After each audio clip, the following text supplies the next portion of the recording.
Pelajaran hidup dari kopi apa sih, Pak? Eh, Kopi itu selalu jujur. Kita lihat sisi lain. Assalamualaikum warahmatullahi wabarakatuh. Bapak Ibu sahabat setia, senang dan bahagia saya Zulfami Adi kembali ke ruang kaca sahabat untuk menyapa sekaligus memberikan informasi edukasi dari para narasumber yang datang ke tempat sederhana kita ini. Dan tentunya di kesempatan kali ini bagi sahabat yang dalam keadaan sakit cepat sehat, yang sedang sehat tetap jaga kesehatan. Yang pasti kita sapa dulu sahabat kita, tamu undangan kita yang sudah hadir di meja kita. Assalamualaikum warahmatullahi wabarakatuh. Waalaikumsalam warahmatullahi wabarakatuh. Masya Allah, nama beliau Pak Asril ya? Asril ya? ASRILL. Ya betul. SE Pak ya? SE ya. Sarjana Ekonomi. Nah, benar Pak ya? Benar. Sarjana Ekonomi. Apa kabar Pak? Baik, baik. Alhamdulillah. Bagaimana kesannya datang ke Aspen yang sederhana ini Pak? Iya, ini saya hari ini mendapatkan aspirasi baru, di mana tempat yang pada intinya kalau kita bicara studio ini sangat sederhana, tetapi juga sangat luar biasa. Orang ekonomi memang pinter bermain kata ya. Pak Asri anak keberapa sih Pak? Saya anak nomor 4 dari 8 bersaudara. Anak ke nomor 4 dari 8 bersaudara. Iya. Kalau ibu orang tua asli Bukit Tinggi nih Pak? Ibu asli Bukit Tinggi. Asli Bukit Tinggi. Iya. Oh, kalau ayah sama? Ayah saya perantauan dari Sungai Pua, tapi sudah 500 tahun di Kota Bukit Tinggi. 500 tahun Pak? Iya, keturunannya sudah 500 tahun di Bukit Tinggi. Oh gitu Pak? Iya. Jadi artinya ada raja di Sungai Pua dulu gitu maksudnya? Iya, dulunya dari Sungai Pua. Oh gitu, akhirnya keturunan 500 ke? Udah 500 tahun. Sampai tercatat begitu ya? Iya. Benar ya Pak? Benar ya. Aduh, keren nih. Ini memang kebiasaan dari Ranji Bapak selalu mencatat ini. Iya, kita selalu mencatat ranji kita. Supaya kita tahu dasar kita itu dari mana. Supaya kita bisa menghargai keberadaan kita di sini. Jangan kita nanti di sini kita hidup sudah diterima dengan baik, jangan sampai kita tidak berbuat baik di sini. Aduh. Oke, kita mulai dari hidup. Berarti makna hidup dalam pandangan kacamata Pak Asril lebih tajamnya seperti apa Pak? Iya, kita hidup harus menjadi rahmatan lil alamin. Bermanfaat bagi orang di sekitar kita. Nah, oleh sebab itu maka kita harus membuka pemikiran kita, membuka wawasan kita, bahwa kehidupan ini bukan hanya untuk diri kita, untuk keluarga kita, tetapi lebih daripada itu. Semakin banyak kita bisa memberikan manfaat kepada orang, maka semakin tinggi derajat kemanusiaan kita. Waduh, dahsyat. Oke, ini tiba-tiba muncul atau muncul tiba atau saya ingin lihat sisi lain Pak Asril. Di waktu SD Bapak pelit atau tidak? Kan zaman saya itu kan kayak gini Pak, ada makan gorengan kasih orang atau apa. Bapak termasuk yang pelit atau tidak? Saya kurang tahu persis. Oh gitu. Persis. Kenapa Pak? Karena waktu kecil secara ekonomi keluarga saya itu sangat ini sekali. Bolehlah dikatakan saya terlahir dari keluarga yang susah. Oh ya? Ya. Saya tinggal di Ipuah. Kemudian sekolah SD itu di Gelewancah. Itu saya jalan kaki. Sampai SMA saya di SMA 2. Pulang pergi sekolah saya jalan kaki. Hampir saya tidak punya uang untuk jajan. Jadi saya kira kalaupun saya baik sama orang lain, yang bisa saya lakukan waktu itu mungkin bersikap baik. Kalau Bersikap memberi, kalau memberi kayaknya nggak tahu apa yang mau diberi. Gitu ya. Oh iya ya, siap. Oh, berarti memang dari keluarga susah juga, Pak. Dari keluarga. Ibu sebagai apa sih, Pak? Dulu pekerjaan beliau. Ibu saya ibu rumah tangga, tapi karena kami bersaudara banyak, ibu saya harus bekerja keras juga, membantu ekonomi keluarga.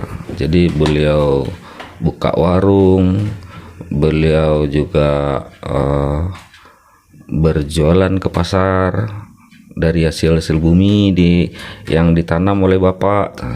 Oh, jadi habis hasil bumi yang ada di ladang dijual sama bapak, sama ibu. Ibu ya ke pasar ya. Oh gitu, Pak ya. Nah, kami juga terlatih untuk mengantar. Contoh yang rutin itu dulu orang tua saya itu menjual sayur kangkung.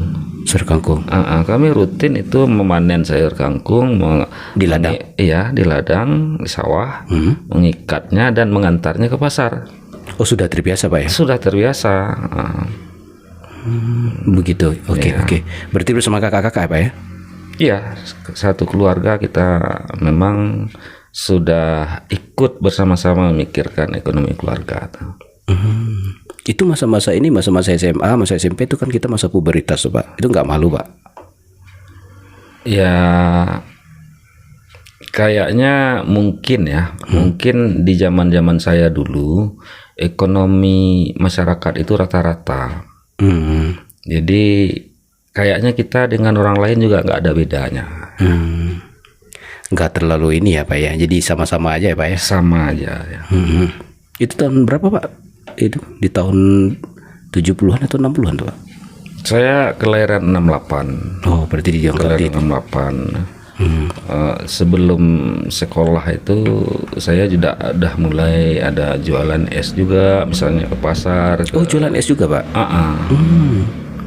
Nah, bisa jadi berpikir sini, ini kan SE. Bapak dulu waktu SMA memang sudah terpikir untuk menjadi seorang ekonom gitu? Oh tidak. Saya bercita-cita ingin jadi dokter. Oh, jadi dokter? Iya. Kenapa sih, Pak? Nggak tahu, waktu itu saya ingin jadi dokter. Waktu sekolah SMA, nilai saya bagus IPA. Oh, memang tertarik dengan dunia apa eksat nih? Iya, nilai saya bagus IPA. Oke. Tetapi nilai sosial saya jauh lebih bagus. Oh gitu. Jadi saya pintar berbahasa ya. Iya. Oke. Saya ditempatkan di sosial IPS.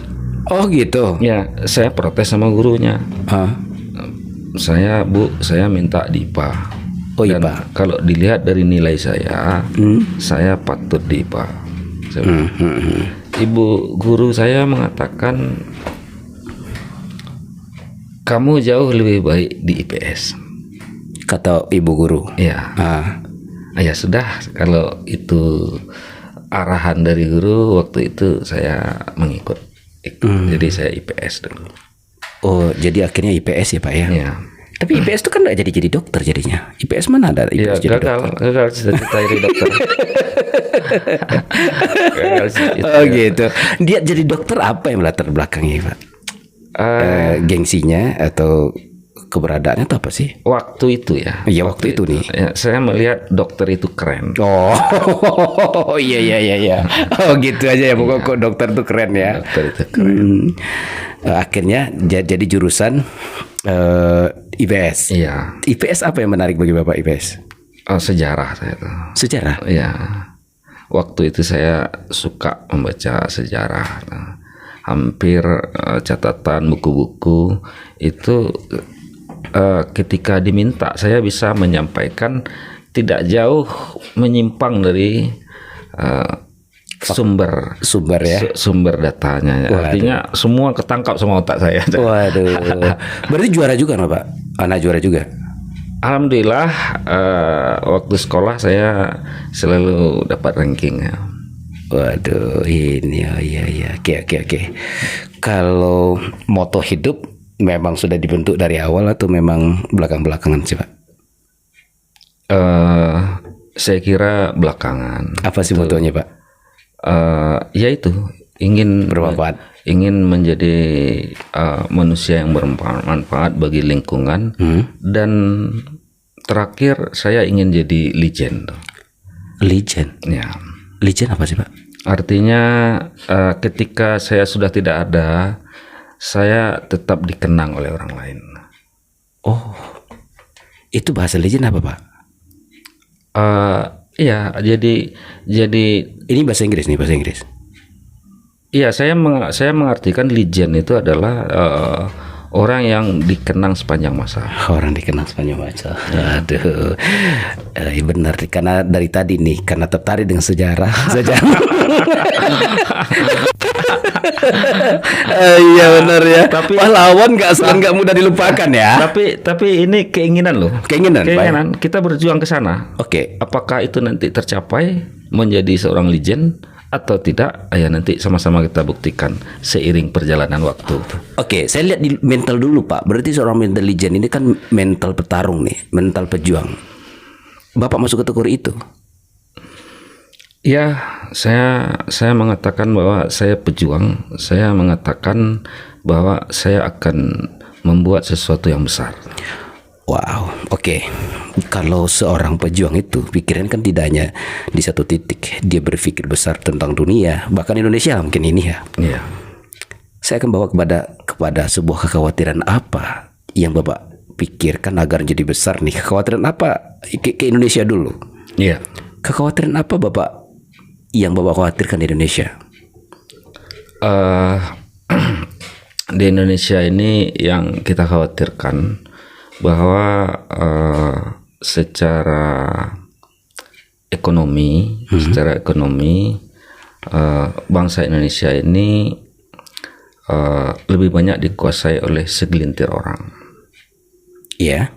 Kemudian Konon kabarnya ya. 80% ekonomi itu dikasihnya segelintir orang ya. Persentase 20% baru yang umum ya. Iya. Oke, terus Pak. Ini sesuatu kekhawatiran. Kemudian bangsa Indonesia itu padahal memiliki kekayaan yang sangat luar biasa. Kalau orang Jawa bilang Indonesia itu gemah ripah loh Jenawi, oke. Kekayaan yang sangat besar tersebut pada hari ini tidak mampu atau belum mampu kita manfaatkan untuk mengangkat kehidupan masyarakat sesuai dengan cita-cita hidup berbangsa. Oke. Apa itu yang menjadi cita-cita hidup berbangsa? Menciptakan masyarakat yang adil, makmur, sentosa, sejahtera. Oke. Oh, itu cita-cita besarnya Pak ya? Iya. Oke. Dan Bapak khawatir itu sebuah kekhawatiran besar. Dan Bapak Kekhawatiran besar, ya. percaya bahwa Bapak bisa ngambil bahagian dari situ? Ya, artinya sekuat tenaga, sekemampuan, saya akan berjuang sampai akhir kehidupan saya. Aduh, ini keren nih. Oke. Kalau begitu, kemiskinan, saya lihat petanya begini Pak. Satu, masalah sumber daya. Kedua, masalah pemanfaatan lahan. Dua sisi yang kita lihat. Kalau memang Indonesia ini adalah negara yang subur, ya kan? Tapi bagaimana dengan pemikiran tidak subur atau bagaimana nih? Poin pertama menurut Bapak di Sumatera Barat. Soal lahan yang ada, apakah benar nih ada masih banyak lahan tidur atau tidak? Iya, sekarang begini, kalau kita lihat kondisi hari ini, kalau tadi saya secara umum mengatakan kita lihat kondisi hari ini, kondisi hari ini Indonesia itu pada awalnya kita merasa sangat bangga dengan terjadinya transformasi kependudukan. yang mana Transmigran itu ya. bukan Transformasi yang mana? transformasi Oke. perubahan. Oh, perubahan. Oke, transformasi. Oke. Yang terjadi hari ini Indonesia khusus kalau kita bicara Bukit Tinggi dan Sumbar lah misalkan, termasuk Indonesia, bahwa hari ini terjadi bonus demografi. Oke. Nah, ini sesuatu yang sangat diharapkan oleh para pemimpin-pemimpin kita beberapa tahun yang lalu. Nah, tidak terfikir ternyata bonus demografi tidak hanya menjadi sebuah peluang menjadikan Indonesia emas, tetapi sebaliknya bonus demografi juga mengarah kepada hancurnya kehidupan ekonomi masyarakat. Nah, jadi bonus demografi pada hari ini tidak didukung oleh infrastruktur, sarana dan prasarana infrastruktur. Konsepnya bonus demografi itu jumlah tenaga kerja, jumlah angkatan kerja lebih banyak daripada angkatan tidak kerja. Kalau mereka semua bekerja, maka sejahtera Indonesia karena beban sedikit. Tapi dalam kenyataannya, kita bonus demografi, lapangan kerja kita terbatas. Oke, so, saya jadi terpikir begini, Pak. Ada lapangan pekerjaan yang tidak bisa konon katanya, saya tidak baca detail. Konon katanya ada lapangan pekerjaan tersedia. Tapi itu kan skill bangsa kita kurang sehingga harus diekspor, diimpor dari luar. Iya, itu yang saya katakan tadi, bahwa bonus demografi yang tidak kita dukung, tidak mendapatkan dukungan sarana prasarana infrastruktur, baik di bidang pendidikannya belum sempurna. Kemudian pengelolaan tenaga kerja belum sempurna, kayak BLK Bukit Tinggi. Sebetulnya butuh BLK, kita tidak punya BLK. Dan lapangan kerja umum juga sangat terbatas dibandingkan dengan pertumbuhan tenaga angkatan kerja. Nah, ini membuat nanti kondisinya masyarakat itu banyak yang susah, dan itu nanti akan mengarah kepada kekacauan. Artinya manusia ketika perutnya lapar, dia bisa saja untuk melakukan tindakan-tindakan yang di luar nalar. Nah, ini yang akan terjadi masa depan kalau kita tidak berusaha semaksimal mungkin menyediakan lapangan pekerjaan. Nah, baru ditambah dengan tadi bahwa Indonesia sebetulnya kaya, ada SDM kita banyak dan lain sebagainya. Nah, maka perlu sebuah terobosan baru. Bagaimana bonus demografi ini bisa kita raih dengan tepat dan akhirnya menjadikan cita-cita kita tercapai, yaitu Indonesia emas. 2035 ya, Pak ya? Iya, dalam teorinya ya 2035. Tetapi kan kalau konsep saya tidak mengatakan masalah waktu. Kita tidak berbicara masalah waktu, tetapi bagaimana semua kekuatan kita harapkan mengarah kepada melakukan proses percepatan. Tapi menurut Bapak sekarang terjadi atau tidak itu? Apa? Terjadi percepatan atau tidak secara terkonsep secara baik atau tidak nih dalam menyambut dengan kehadiran bonus demografi ini? Ya, ini kan ada teori, ada sistem perencanaan dan lain sebagainya, silahkan. Tetapi saya mengatakan saya juga ingin berkontribusi dalam melakukan proses percepatan. Ingin berkontribusi. Ya. Sebagai secara ekonomi, apa yang Bapak inginkan kontribusi ini? Ya, kita kembali kepada potensi-potensi kita tadi, bahwa kita memiliki potensi yang sangat luar biasa, yang mana lahan kita banyak, lahan tidur kita sangat luar biasa, ribuan mungkin jutaan hektar. Iya. Kemudian SDM kita sangat banyak yang hari ini sedang mencari pekerjaan. Jadi ini perlu kita berdayakan. Kita bantu menggiring supaya potensi-potensi ini bisa tergarap dengan baik.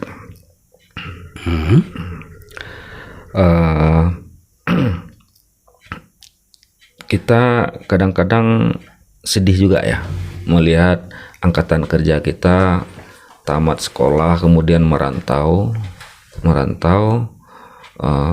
kemudian bekerja dengan beban yang sangat berat di kota-kota besar. Sementara di kampung dia memiliki potensi-potensi besar. Ya, lahannya banyak ya. Lahan banyak. Lahan banyak yang bisa digarap ya. Iya. Tapi itu kan sebentar Pak, mungkin berarti juga kan mindset anak-anak muda sekarang kan itu agak beda Pak.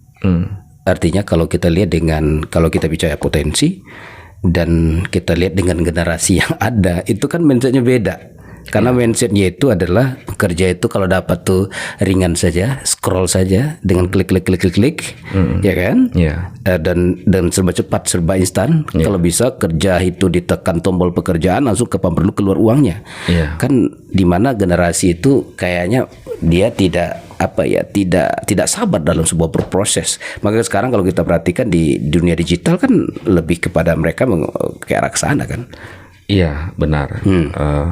Tetapi kita kan perlu mempelajari berapa persen yang bisa masuk di dalam wilayah itu. Oke. Tetap saja kalau negara-negara maju mereka memiliki tahapan-tahapan.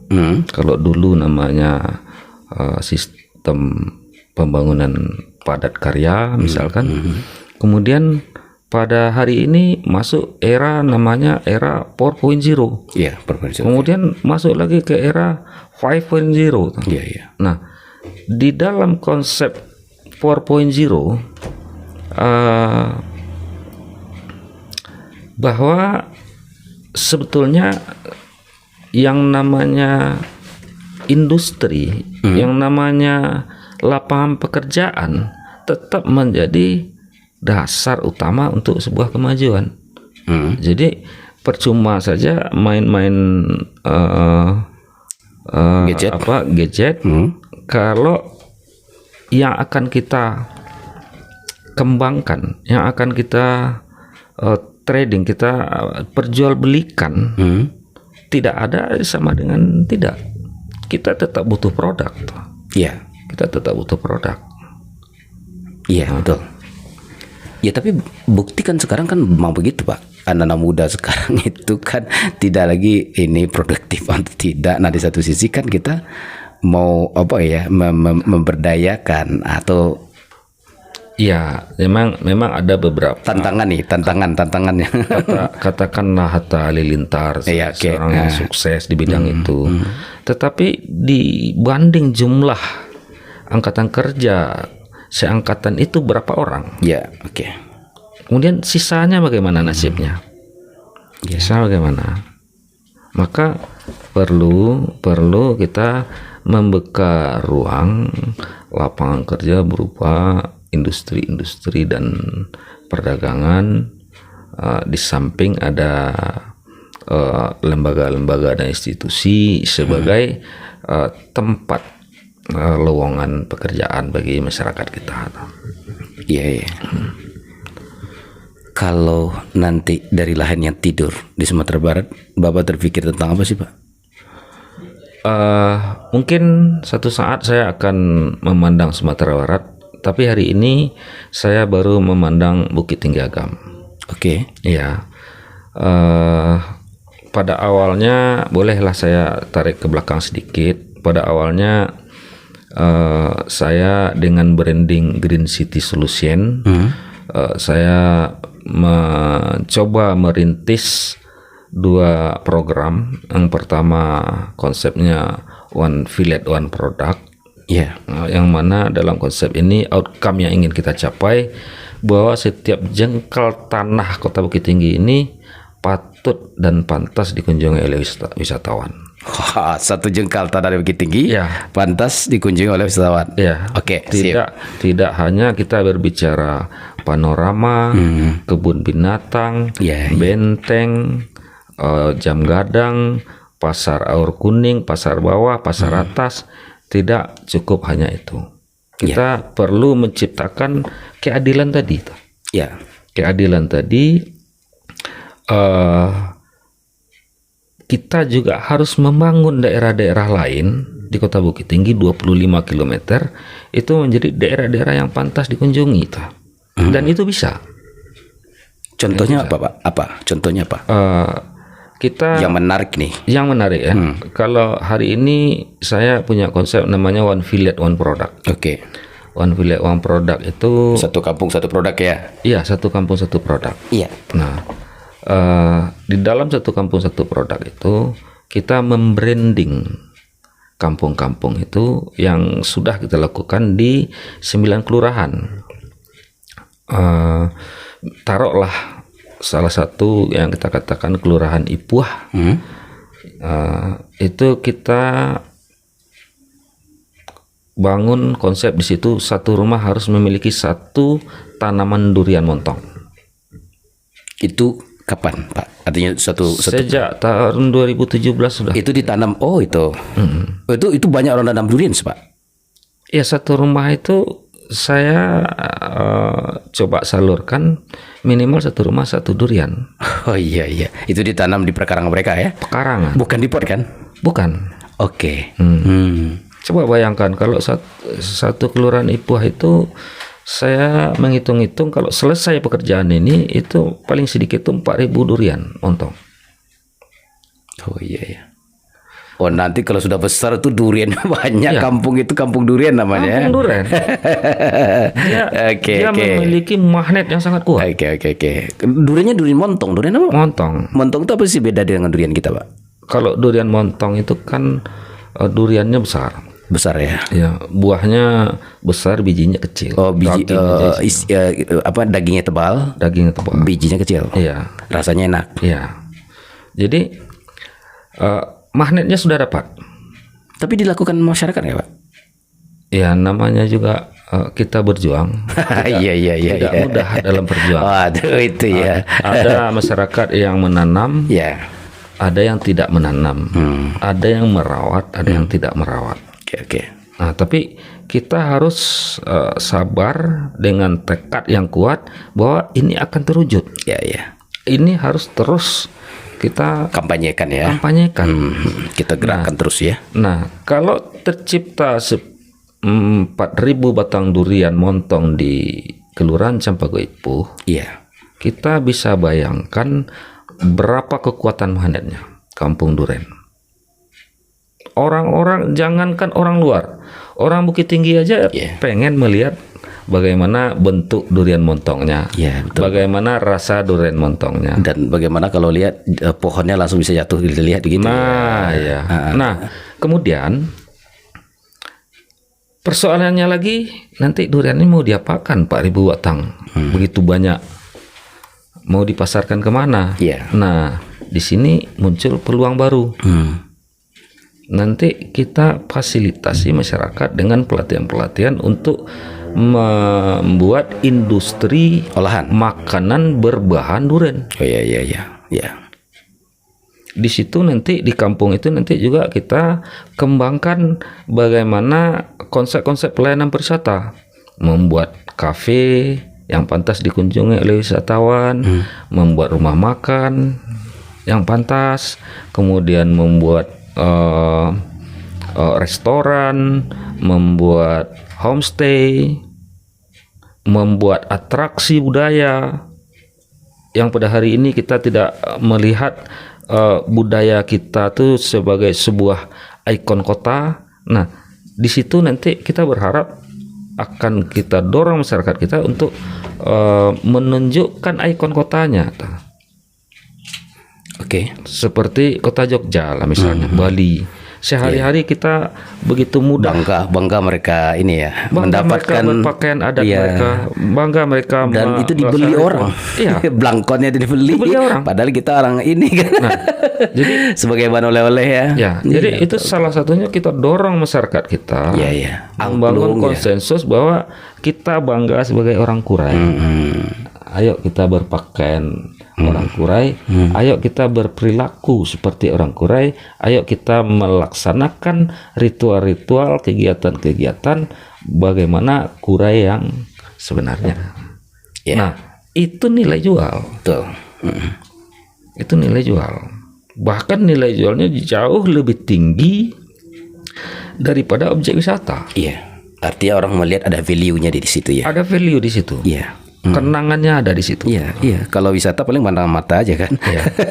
Tapi kalau sensasi rasa itu wah, keren. Coba dia pakaian adat kita kan dipajang di rumahnya. Betul, betul. Ini Pengalaman dulu ke Bukit Tinggi. iya, iya. Dia pakai salua gitu ya. Pakai baju ini gitu ya. Oke. Jadi setiap kelurahan nanti kita munculkan. Misalkan di Manggis, satu rumah satu Manggis. Kita, Iya. Tapi di Manggis nggak ada Manggis kan Pak?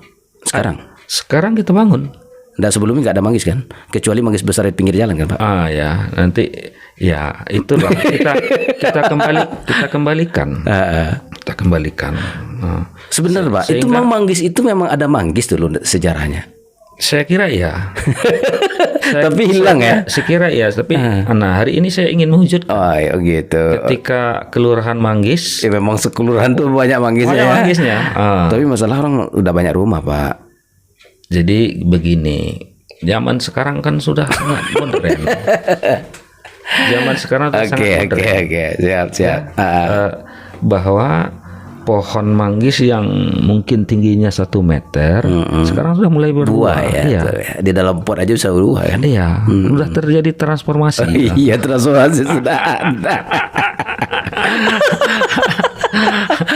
Tapi yang jelas orang ini ya Manggis ya, terkenal Manggisnya gitu ya. Iya, benar ya. Jadi kita bangun kampung itu. Kemudian setelah itu menjadi magnet, kemudian kita kembangkan pelayanan berwisata di situ.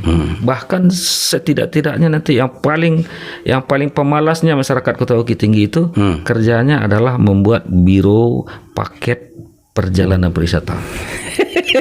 Iya. Paket 1 hari, paket 2 hari, paket 3 hari. Kunjunganlah ke tempat wisata ini ya. Ya, yang tidak mau kerja. Tapi saya lihat lagi ini Pak. Jadi antara membangun visi besar dengan sumber daya manusia, itu kan saya memperhatikan membangun sumber daya sadar itu kayaknya memang jauh juga lebih perlu. Bagaimana Bapak? Ya itu sangat berat. Ya kan sama kayak gini loh Pak. Ini contoh ya, ketika ada persimpangan jalan, ketika dipasang lampu kaca di persimpangan itu oleh petugas. Ini lihat SDM-nya nih Pak. Itu bukan malah dirawat Pak, tapi dihancurkan. Jadi karena jadi pembangunan sumber daya itu perlu. Jangan khawatir nanti begini, banyak manggis mungkin di Manggis, habis itu dibabat semua kan begitu. Iya. Memang ini ironis ya. Ironis sekali ya. Saya lihat di Janjang 1000 itu kan dipasang lampu-lampu di bawah Janjang. Iya, itu pasti dicopotin kan? Oh, dipecahin. Dipecahin betul. Entah apa untungnya mecahin. Nah, inilah bangsaku. Iya, ini kan begini lah Pak. Jadi memang mentransformasikan kesadaran kebanggaan terhadap negeri, terhadap yang kita miliki itu jauh lebih penting juga sebenarnya Pak. Jadi sebetulnya itu kan orang yang tidak ada kerjaan. Ketika orang itu diberi pekerjaan, maka dia tidak akan seperti itu. Oh gitu kalau lihat ekonominya. Iya. Tapi selain dari kerja enggak Pak, kemungkinan itu orang kurang waras Pak. Orang gila kan nggak ngerti itu. Oh iya betul, orang gila nggak ngerti. Tapi orang gila nggak ada yang kerja seperti itu. Oh gitu ya. Nggak ada. Jadi ini lebih bahaya dari orang gila. Iya. Oke, kita lanjut ya. Ya, oke, kita lanjut lanjut. program pertama dari One Village One Product. Nah, kita mau 24 kelurahan itu memiliki keunikan dan pantas untuk dikunjungi sehingga terjadi pemerataan pendapatan daerah. Kemudian yang kedua, sampah. Ini sudah kita kerjakan juga, tapi mungkin porsinya masih sangat kecil, tetapi kita akan terus memperjuangkannya. Yang mana sampah Kota Bukit Tinggi ini kita yakini untuk satu putaran itu memiliki nilai 50 miliar per tahun Hasil olahannya. ya. Tapi kan sekarang kan malah membuang ke negeri orang kan Pak. Ya benar. Iya. Kita Malah- hari ini mekanismenya kita kumpul dan kita buang dan kita bayar ke tempat orang. Apa Pak? TPA. TPA ya. Kita bayar ke tempat orang Kita tuh. bayar ya. Nah kami meyakini dengan konsep-konsep Green City Solution ini, sampah itu kita olah dari sampah yang ada di Kota Bukit Tinggi kurang lebih 125 sampai 130 ton per hari. Ini kita yakini bisa memberikan nilai paling tidak 50 miliar per tahun dalam satu putaran. Nah, ada konsepnya 2 putaran, ini bisa menjadi 3-4 kali lipat. Putaran maksudnya Pak? Ada Daur ulangnya. ada tindak lanjut dari program. Oke. Ada tindak lanjut dari program yang kita sosialisasikan, kita berdayakan, maka akan memberikan nilai tambah 3-4 kali lipat. Artinya sampah Bukit Tinggi itu bisa nanti ini opini saya ya, nanti kita bisa lakukan penelitian. Siapa yang tertantang dengan apa yang kita sampaikan, ayo kita lakukan penelitian. Oke. Nah, bisa bernilai 200 miliar. 200 miliar sampah Bukit Tinggi. Ya. Diapakan Pak? Ya nanti kita cari sesinya. Oh. Kita cari sesinya. Kita akan sampaikan bagaimana kita beropini. Oh gitu. Bagaimana Ya, kita siap. beropini. Oke, siap. Nanti Kemudian kita masuk ke yang ketiga, program yang sedang kita jalankan. Kita membuat sebuah program membangun 1000 hektar perkebunan kopi di daerah Bukit Tinggi Agam. Bukit Tinggi Agam. Ya, target kita minimal 1000 hektar perkebunan kopi. Oh iya, ke Bukit Tinggi, arah sini Bukit Tinggi ya Pak ya. Ke sini Bukit Tinggi. Ke Bukit Tinggi yang masih rimba di mana sih Pak? Arah ke sini cuma kan, Panganak kan? Apa namanya itu? Di sepanjang aliran Sungai Batang Sianok. Oh di bawah ya. Di bawah dan di atas. Di bawah dan di atas betul. Iya, itu lahan itu kan lahan terbuka hijau. Iya betul. Lahan terbuka hijau yang tidak boleh kita bangun dan ditempati. Oh iya benar ya. Nah hari ini lahan itu ditumbuhi oleh tanaman-tanaman liar, nah, pohon-pohon dan lain sebagainya. Nah kalau kita berdayakan itu menjadi perkebunan kopi, maka dia menjadi destinasi yang baru. Iya betul. Destinasi yang baru. Kemudian kita juga meyakini bahwa perkebunan kopi itu juga nanti akan merubah suhu Kota Bukit Tinggi itu. Merubah suhu. Ya. Maksudnya Pak? Jadi waktu saya kecil, jam-jam 9 Kota Bukit Tinggi ini masih ada embun. Masih ada embun. Pada hari ini sudah tidak ada lagi. Ini saya yakini penyebabnya adalah dengan banyaknya berkurang pohon-pohon.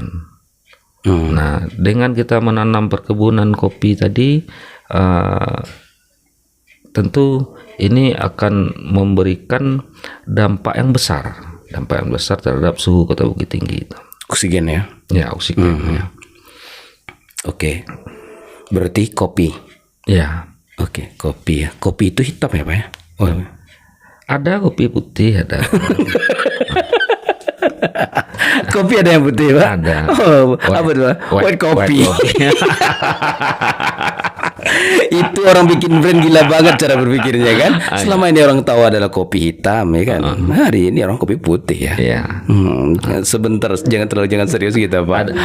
Ada juga green kopi. Green kopi, oh iya, kopi hijau itu. Kopi hijau. Nah, ini kopi hijau ini cukup luar biasa juga ini menariknya. Apa Pak? Karena fungsinya menghancur lemak.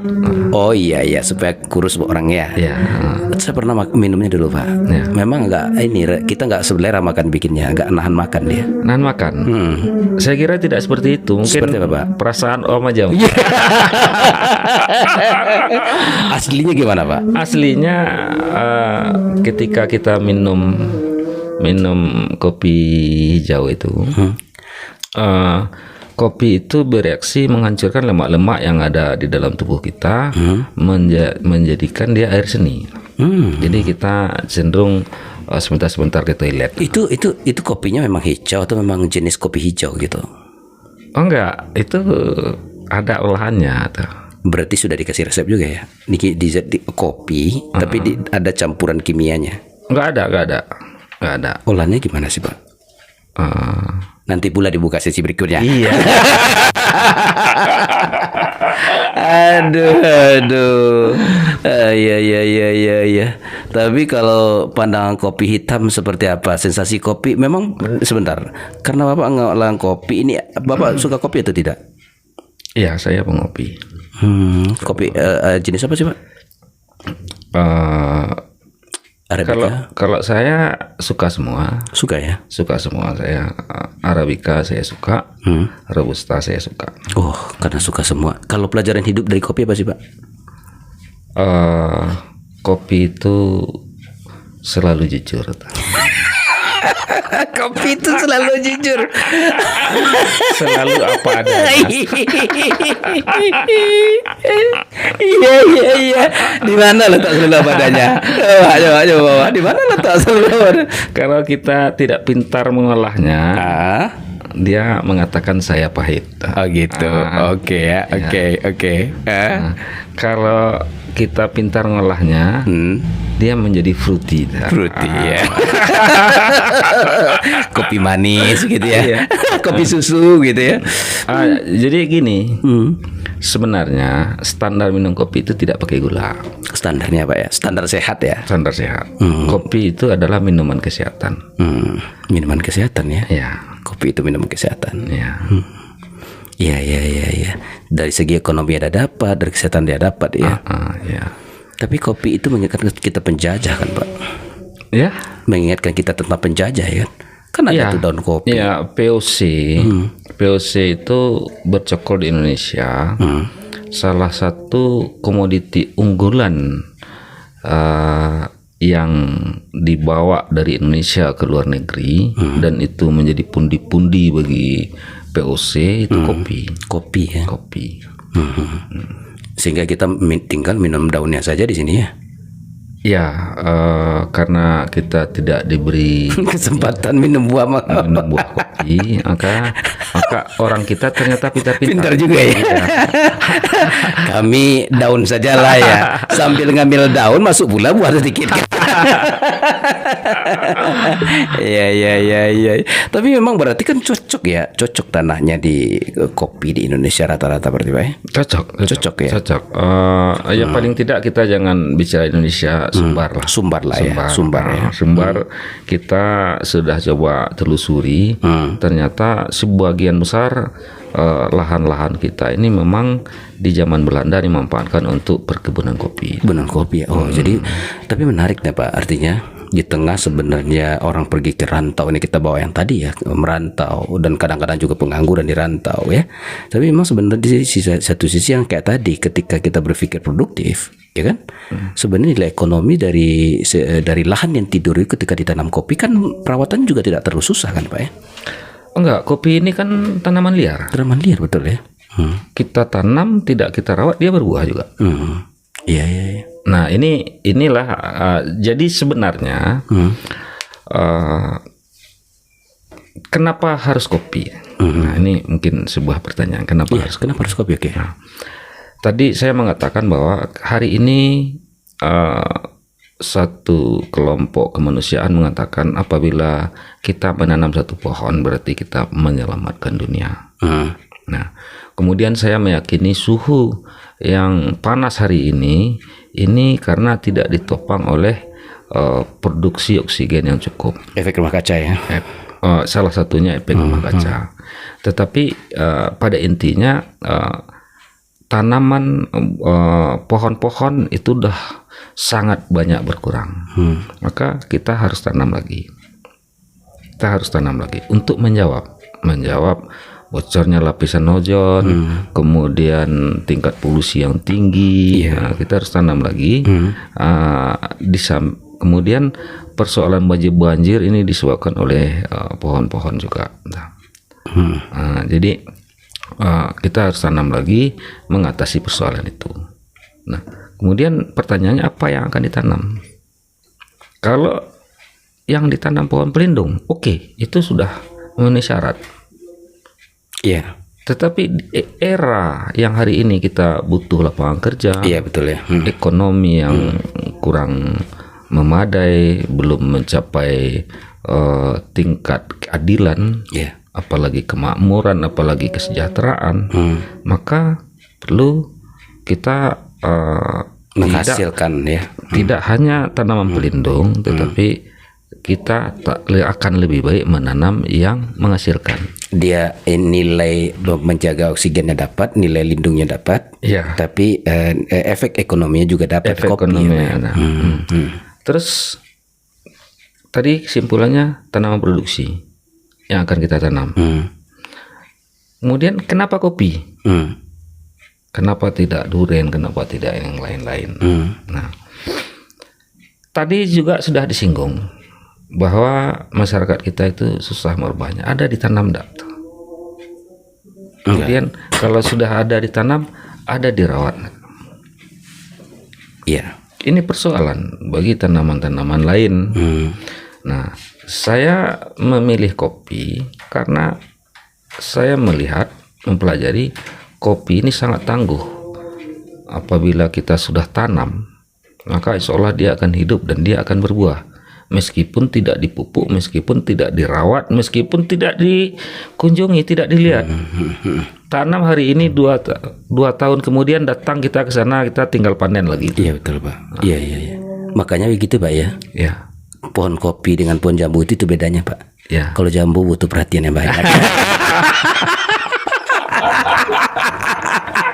Kalau nggak diperhatikan lewat. Jadi bangsa kopi masuk kepada jenis tanaman pejuang ya, tangguh ya. Tangguh. Nah, maka saya pilih kopi. Kemudian kopi yang saya bagikan ini setelah saya pelajari, ternyata kopi ini sangat produktif. Berbeda dengan kopi yang dulu dibawa oleh Belanda. Kopi yang dibawa oleh Belanda itu produksinya dalam 1 hektar hanya 1 ton per tahun. Nama kopi Bapak ini apa nih? Robusta jenis unggul BP42. Itu kalau kita mau beli berapa satu batang? Ya 5 ribuan lah. 5 ribuan. Ya. 5 ribuan. Tapi bervariatif juga. Ada yang di kebun-kebun itu kita beli karena bibitnya tidak ditanam secara sengaja. Ini dia tumbuh dengan sendirinya. Kemudian ini bisa kita beli harga 1.000 ya. Bisa 1.000. Jadi antara 1.000 sampai 5.000 per bibit ya. Per bibit. Ya. Kalau ada yang mau minta saja boleh nggak Pak? Kebetulan program membangun 1.000 hektar perkebunan kopi ini, saya memang sediakan untuk masyarakat yang memiliki lahan tidak produktif. Saya gratiskan. Benar gratis nih Pak? Iya. Tapi pakai cuma nggak? Ada, syaratnya ada. Apa? Perkebunan yang dibuat oleh masyarakat tadi, yang dibangun tadi, harus memiliki konsep. Konsep artian? Bertema. Temanya tema pariwisata. Oh gitu. Ya.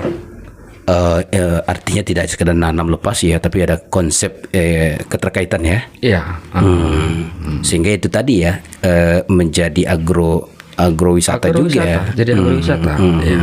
Jadi perkebunan kopi yang saya canangkan dengan target 1.000 hektar perkebunan kopi tadi itu adalah penyangga pariwisata Kota Bukit Tinggi, penyangga pariwisata Sumatera Barat.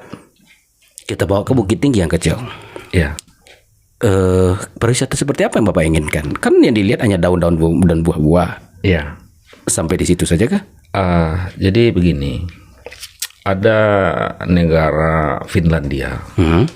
Itu negara yang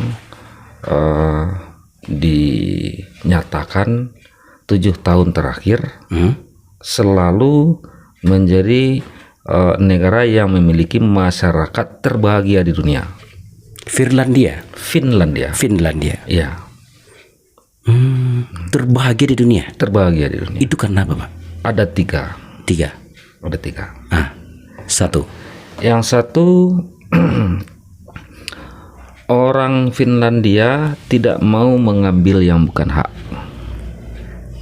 Tidak mau mengambil bukan hak, oke? Itu menjadi budaya di sana. Yang kedua, orang Finlandia tidak mau membanding-bandingkan dirinya dengan orang lain. Oke. Yang ketiga, orang Finlandia menyatu dengan alam. Menyatu dengan alam. Ya. Wow, keren. Jadi libur-libur orang Finlandia dia masuk ke hutan, masuk ke perkebunan. Ada yang berkebun, ada yang dia hanya berkemah di kebun. Tetapi dia mau bayar mahal untuk itu. Nah, inilah yang paling menonjol dari 3 tadi. Di samping yang pertama itu tidak mengambil yang bukan hak, berarti tidak ada beban. Iya. Berarti tidak ada beban. Ketika kita mengambil hak orang lain, hidup kita tidak akan pernah tenang. Kita dikejar oleh dosa, kita dikejar oleh bayang-bayang orang lain. Kita dikejar oleh rasa malu dan lain sebagainya. Nah, ini juga. Kemudian menyatu dengan alam, inilah yang namanya kalau Iwan Fals bilang itu nyanyian jiwa tuh. Nyanyian jiwa. Masih ingat nggak, Pak? Baiknya seperti apa sih?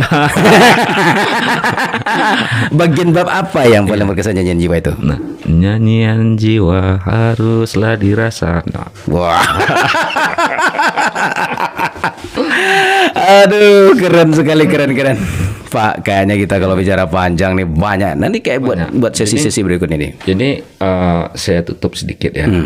Jadi kita membangun 1.000 hektar perkebunan kopi ini dengan target per hektarnya akan menghasilkan 1 ton per bulan. Oke. Artinya kalau harga hari ini 5.000 pasaran lokal itu berarti 5 juta 1 hektar. 5 juta 1 hektar. Coba bayangkan kalau di kampung-kampung satu keluarga itu bisa punya tanah 20 hektar. Ya 15 hektar.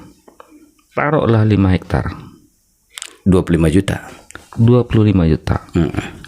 Dibanding anaknya pergi merantau jadi manajer di Jakarta, gaji 10 juta, beban kerja luar biasa. Betul, tekanan. Nah, yang ditinggal 25 juta. Iya, betul. Nah, nih. Iya. Ini sudut pandang nih, sudut pandang. Kemudian kopi itu kan tidak bisa berdiri sendiri. Kopi hanya butuh cahaya matahari itu 50%. Oh, dia harus tanam ini ya, pelindungnya juga. Pelindung. Ya? Itu kalau di kampung saya itu namanya duri, yang pohon berduri itu, Pak, dado. Bisa? Iya, benar ya. Bisa. Apa bahasa Indonesia dado tadi, Pak? Betul, dado juga dari sini namanya. Tapi sebetulnya yang banyak tuh lamtoro. Ya.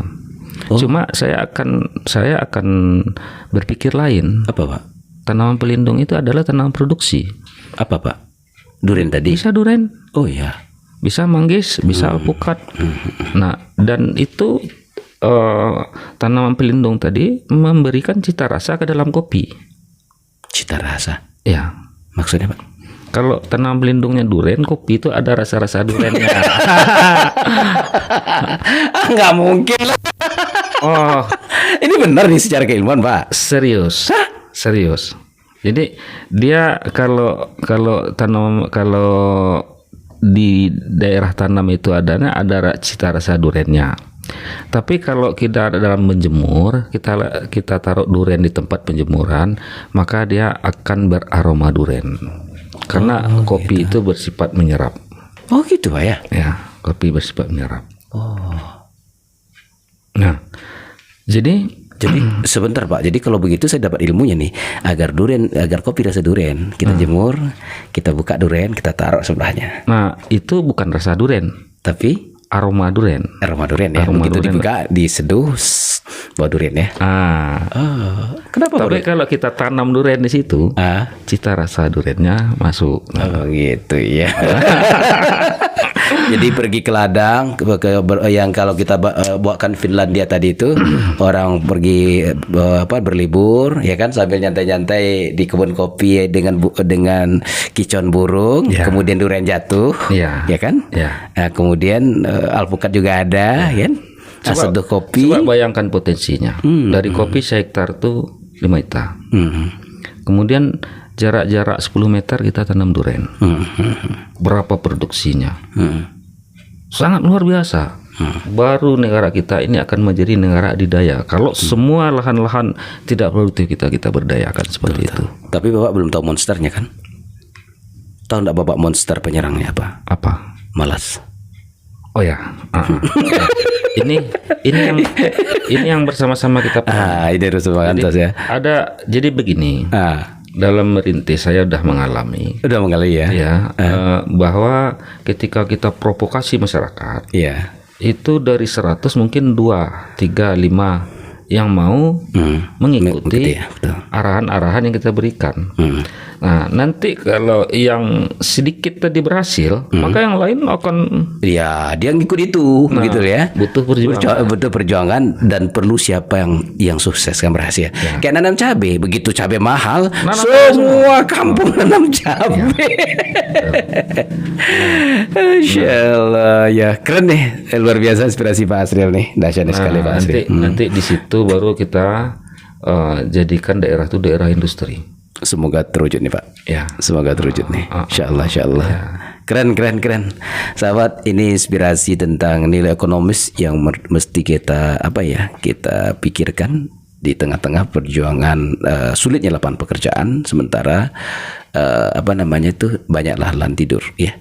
Dan Pak Asril punya konsep tentang kopi. Apalagi sampai ke Jakarta itu di mall-mall kan banyak jenis kopi kan Pak ya. Banyak sekali. Iya, ini bukan kita tentang bicara kopi. Kopi adalah pintu masuk. Nanti kita juga akan bangun industri makanan berbahan buah-buahan dan itu akan masuk ke mall-mall. Kayak di Jawa itu ya. Iya. Kalau ada rasa nanas, ada rasa ini ya. Bisa lah katakanlah kerupuk duren. Ya, karena sekarang mesinnya ada yang canggih. Kita masukkan duren ke dalam mesin itu, kemudian kita bikin suhu 40 derajat mesinnya mati, kemudian terjadi reaksi, keluarnya jadi kerupuk ya. Tidak ada yang berat dan mesinnya juga tidak mahal. Tidak mahal. Artinya itu bapak-bapak kita anggota dewan juga bisa salurkan pokirnya. Oke lah Pak, sudah di pinggir-pinggir kayaknya. Sudah di pinggir-pinggir ada pengunjung waktu, sahabat. Mungkin kayaknya inspirasi Pak Asril perlu dipikirkan bersama ya, luar biasa, ya kan? Dan semoga ini kita benar-benar berpikir tentang masalah produktif. Closing statement Pak. Iya. Jadi negara kita, daerah kita Bukit Tinggi Agam itu adalah daerah yang gemah ripah Lojinawi. Kemudian ayo kita manfaatkan, kita bangun, kita ciptakan bahan-bahan mentah industri dan kita bangun industrinya. Kemudian ketika kita membangun Bukit Tinggi, tanpa kita bangun Agam, maka Bukit Tinggi itu tidak akan mencapai pada puncak kejayaannya. Waduh. Begitu juga membangun Agam tanpa mempertimbangkan Bukit Tinggi, maka Agam akan lama baru bisa mencapai puncak kejayaannya. Iya, karena Agam adalah kotonya Orang Bukit Tinggi. Agam kotonya Orang Bukit Tinggi. Iya, Insya Allah. Walaupun konon kata kabarnya Agam akan pecah dua. Tidak ada masalah. Tidak Itu masalah, bagus. ya. Tapi bagus ya. Semakin cepat percepatan Agam Timur Semakin ya. cepat. Ya. Baik Pak Asri, terima kasih banyak inspirasinya sahabat. Ini luar biasa ya, membuka kanal-kanal berpikir untuk selalu produktif dalam kehidupan ini, kolaboratif dan ya mestinya saling menguatkan. Sebagaimana tema Naspen menjadi jembatan kebaikan untuk bisa saling menguatkan. Barangkali demikian dulu sahabat. Saya Zulfami Adi. Ya, saya Asril. Mengucapkan terima kasih. Kira kalam. Assalamualaikum warahmatullahi wabarakatuh.